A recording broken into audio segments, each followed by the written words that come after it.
Alors aujourd'hui on va parler des trois grands piliers d'une présentation réussie selon Arturo de Ascanio. Donc il parle du timing, du détournement d'attention et de la technique. On va discuter de chacun de ces piliers directement dans la vidéo.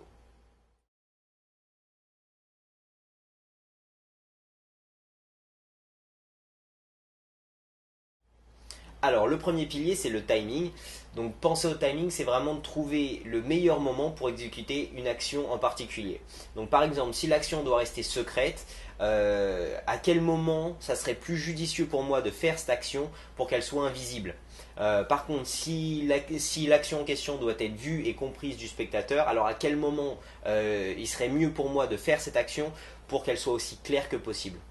Alors le deuxième grand point, donc grand pilier dont nous parle Ascanio, ça serait le détournement d'attention. Donc le détournement d'attention, on a pu voir donc, dans tout le chapitre qui vient de se passer, donc que notre attention est attirée sur la chose qui a le plus d'importance sur nous, sur le moment. C'est ce qu'on appelle la loi de l'intérêt, et donc Ascanio nous rappelle de deux principes qui sont appliqués donc, à cette loi de l'intérêt. Ça serait donc le côté chorégraphique, que j'ai moi-même développé un petit peu plus dans la vidéo consacrée donc à la chorégraphie dans ce calendrier de l'Avent. Pour résumer très rapidement, c'est les mouvements forts et les mouvements faibles. Quand un mouvement fort est fait en même temps qu'un mouvement faible, le mouvement fort attirera plus l'attention que le mouvement faible. Donc si on peut véhiculer nos manipulations secrètes dans les mouvements faibles, en faisant des mouvements faibles, alors on peut diriger l'attention du spectateur sur autre chose que sur nos manipulations. Donc un autre point dont parle Ascanio par rapport aux applications de cette loi de l'intérêt, donc, ça serait de demander au spectateur de visualiser quelque chose. Comme on a pu en parler dans la vidéo des questions et des suppositions, si on demande à un spectateur de visualiser quelque chose, et spécialement si la visualisation en question est complexe, alors ça mettra tout ce qui est devant ses yeux un petit peu au deuxième plan, et donc à ce moment-là on pourrait prendre parti de ce fait-là en faisant nos manipulations à ce moment-là. Le dernier pilier dont nous parle Ascanio, c'est donc la technique.